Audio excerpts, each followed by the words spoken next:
Hello, everyone. Welcome out to the Winter Workout Tour. Today, though, we've got a special opportunity, player spotlight with a young man to my right, shortstop for the Nixa Eagles, Caeden Cloud.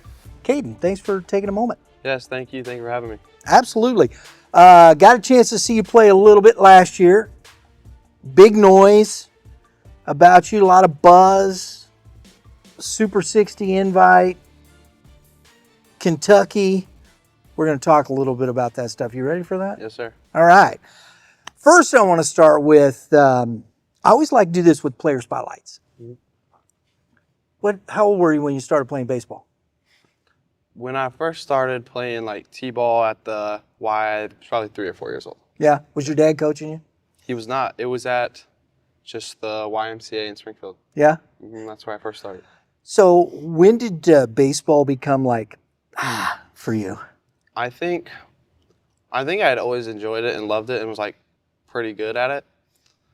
Kind of through my years up until high school, but I don't think I started taking like the training and the actual working at it seriously until I was like 13 and like start of 7th, 8th grade high school time. But I think that's okay, don't you? Yeah. I mean, you're playing T-ball.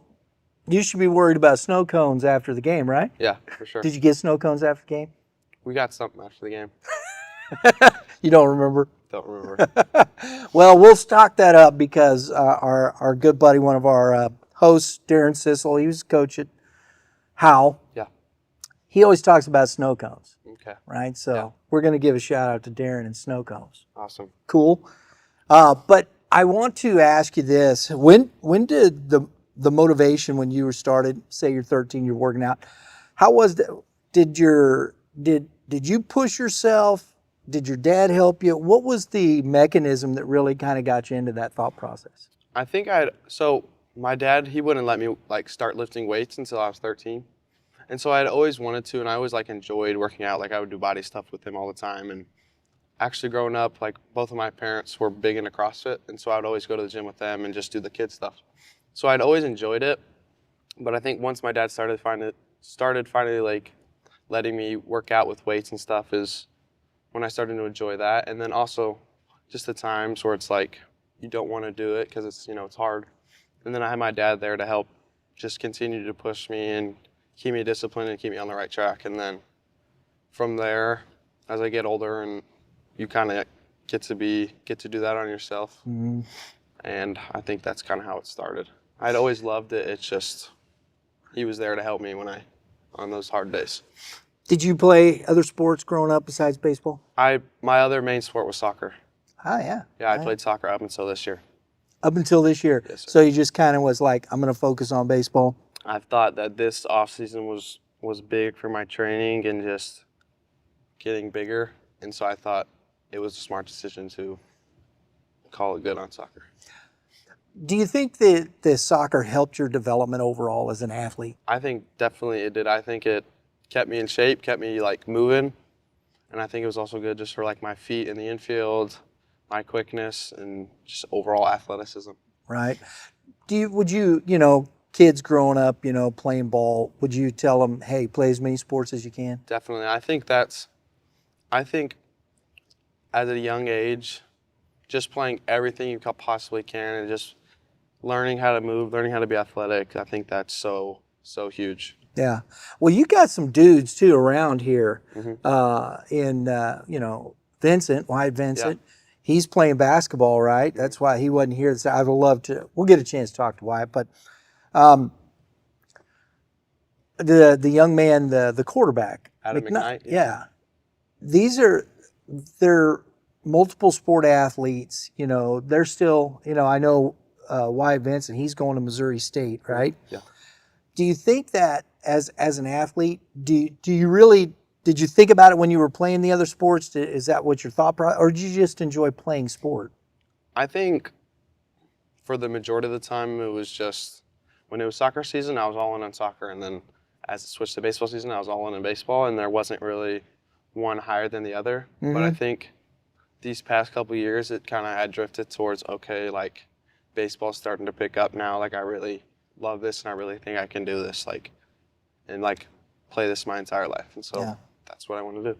Do you get motivation from some of those other guys who are the athletes around you in school that help push you a little bit? Yeah, definitely. I mean, it's like you see them going and doing great things, and it's like, well, I got to work my butt off now because I got to be able to keep up with them and continue to push. I want to catch up here a little bit. When you started, did you start as a freshman? I thought I heard you did start. What was that like? I mean, you got to transition. You're playing 13, 14U ball. You're feeling good about yourself.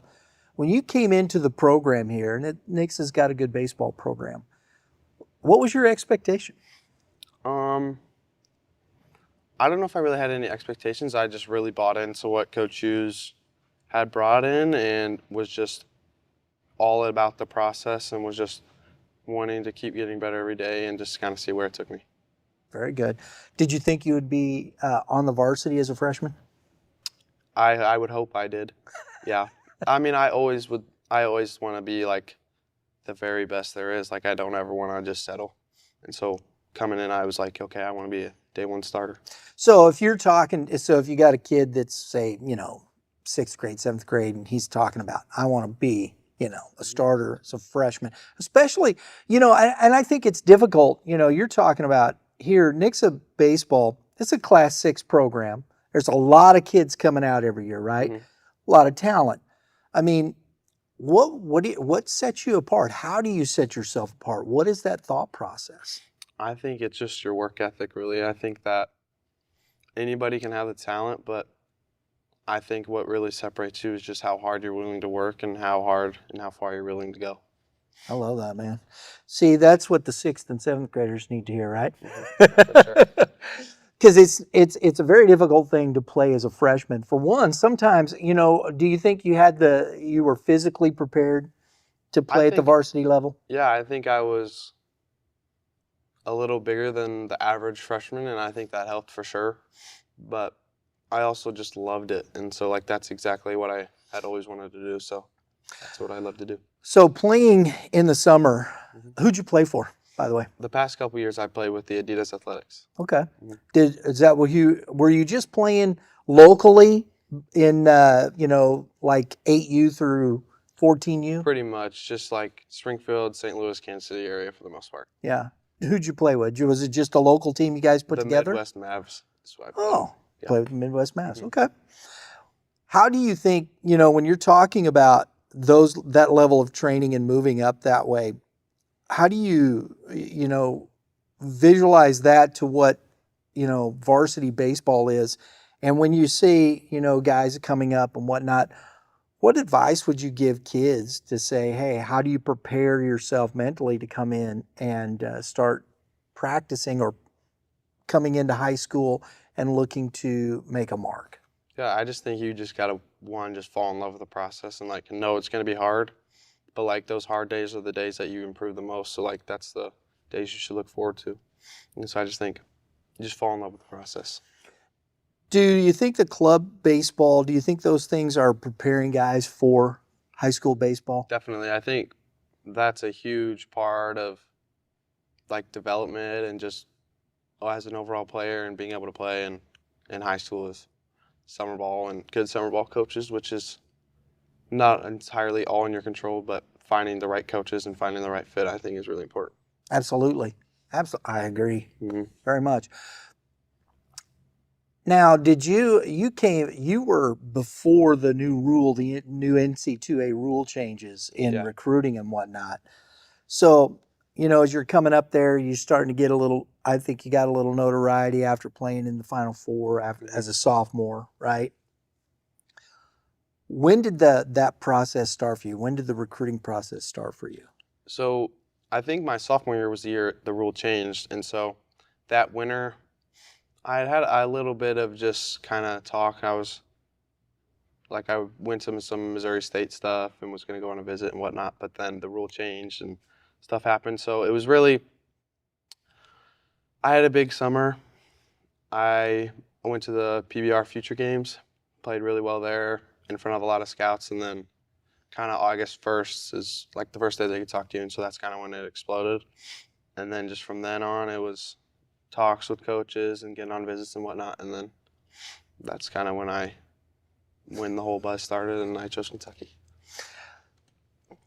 Prior to that, when you're looking, you're 15, 16, what is your thought process going into recruiting? What were the things that you thought about, in that situation and said, this is what I'm looking for, and this is what I want to see, and where are the schools? Did you make a list? Where are the schools I want to look at, and what's going to be the best fit? When did that process start in your mind? I think so. Just growing up, like even when I was young, like I had always had to go. My dream school was just I wanted to go to Florida. Like for whatever reason, Florida. whenever we were on the Mavs, we like went to a College World Series game and they were playing, and for whatever reason, that's the school. Like that was like okay, I want to go there. And so I remember multiple times just like looking at PG profiles and like looking at the top guys and like their stats, and it's like okay, I need to be here to go to Florida, and just looking at that and working towards that, and then yeah. As kind of the recruiting kind of took off, yeah, I had a list, and it was really big with me and my dad, like being consistent with that list, cutting it down, like not getting it too overwhelming, which I think really helped with my recruiting, and just I was prepared for when that August 1st date came. Sweet.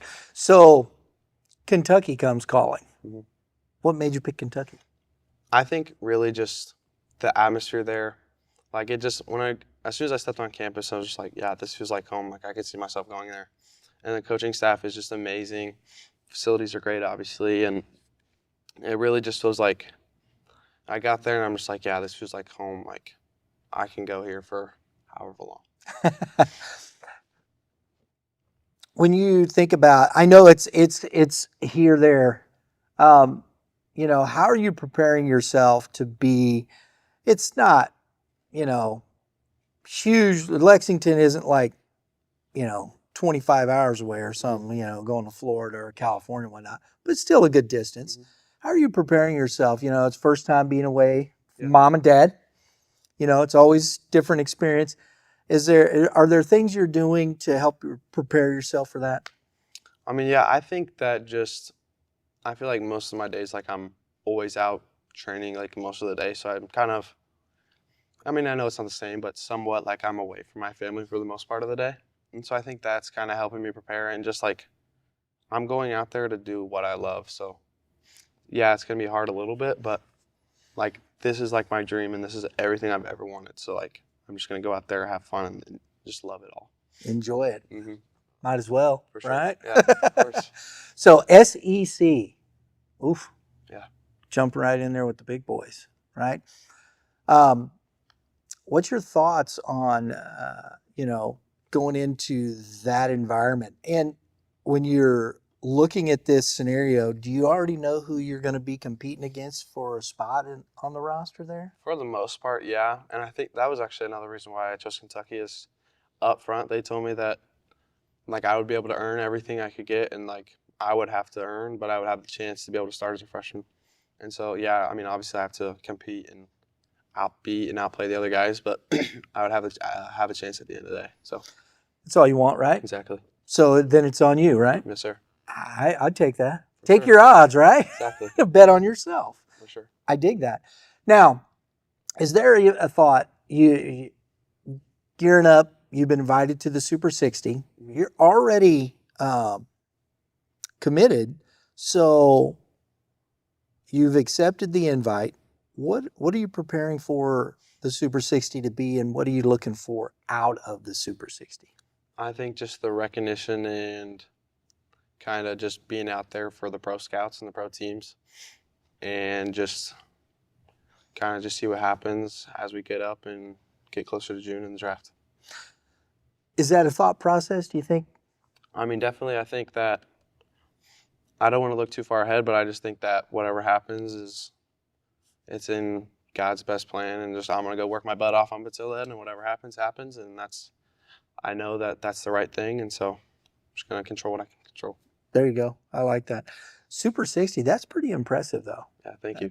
That's impressive. I congrats on that. Thank you. Because I know what that is. Yeah. And are you doing different things to prepare for that, or are you doing just the normal stuff? I think, yeah, that was part of the reason like why I stopped playing soccer, is just because I knew how important this offseason would be. And so I've been doing a lot of, I think that my biggest thing I've changed this offseason is just my diet.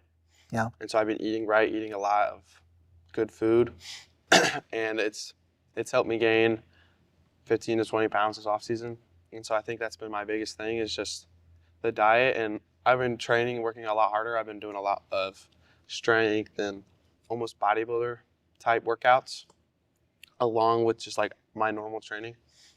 And so just working harder and getting my diet right and just giving everything I possibly can at it. That's impressive stuff, because I think that's a huge part of, the physical, especially in today's game. Athletes, everything's dialed in numbers, this, that. I want to ask you, I'll finish up here with this. And I think this is an interesting thing because with PBR, we work a lot with PBR. Really, Kevin Mulder is part of our program, podcast and stuff like that. And we always talk about, and we're at these events and I ask kids about the numbers. And I loved what you did. You talked about there. You went and looked at the guys that are going to these Florida schools. You went and looked at their numbers. If I'm going to go here, I got to compete here. Do you think there's enough kids really understanding that when they're going to events, showcase events, where those numbers are? And if you want to go to a specific school, you're going to have to be able to compete at this level? Yeah, I think there's a baseline for sure, but I don't think that the numbers are the end all be all. Okay. I think that if you're a good player at the end of the day, because at the end of the day, all that really matters is you performing on the field. So even if you have a lower XVL or whatnot, if you're performing on the field, that's all that matters. Now, do I think numbers still matter a little bit and like can show kind of what kind of player they are and kind of their strength or whatever? Mm-hmm. But I don't think they're the end all be all. But definitely growing up, that's kind of all I had to base it on because I never played or seen the top guys in the country. So like this is all I had. So I was like, okay, this is what I think it takes. And so I think as I've gotten older, I've kind of realized that the stats really, like I don't feel like the college coaches or the pro scouts really look at the numbers per se. I think they're more looking at like how you move, kind of how big you are, like what your frame looks like, all that sort of stuff, as not as much as like the numbers per se. They use it maybe as a baseline. For sure. Gotcha. I think so too. Yeah. I think you're absolutely right. Well, we're looking forward to seeing you on the field. I know you guys talk. I said I was going to fit. I want to get this one last thing in. You guys, this team last year didn't quite get where you wanted to go. For sure. Experience. You got a lot of dudes coming back. You didn't lose many. Mm-hmm. Got a couple maybe holes here and there. Talk to us about your team and your expectations. Yeah, like you said, I think we have a lot of guys coming back, and we have really good young classes and guys that'll be able to step up. And I think everything is out in front of us, and just it's for us to go and take it. We've been working really hard in the off season, and so I think that by season time, I think if we just go out, enjoy it, and trust what we've been doing in the off season, I think it'll be a fun season. Right, that's all you want. Exactly. Senior year, right? Yes, sir. We hope to see you at the Final Four. I think it'd be fun. Yeah, it'd be fun. Definitely. I think you definitely have the opportunity, right? That's all you want. Yeah. Is an opportunity. I agree. Well, I appreciate you taking the time. Thank you. Appreciate it very much. Yes. Folks, if you get a chance, all you Nixa folks, come out and watch these guys play baseball. Not just Caeden, but this whole team. It's an exciting team. I think you guys were last year.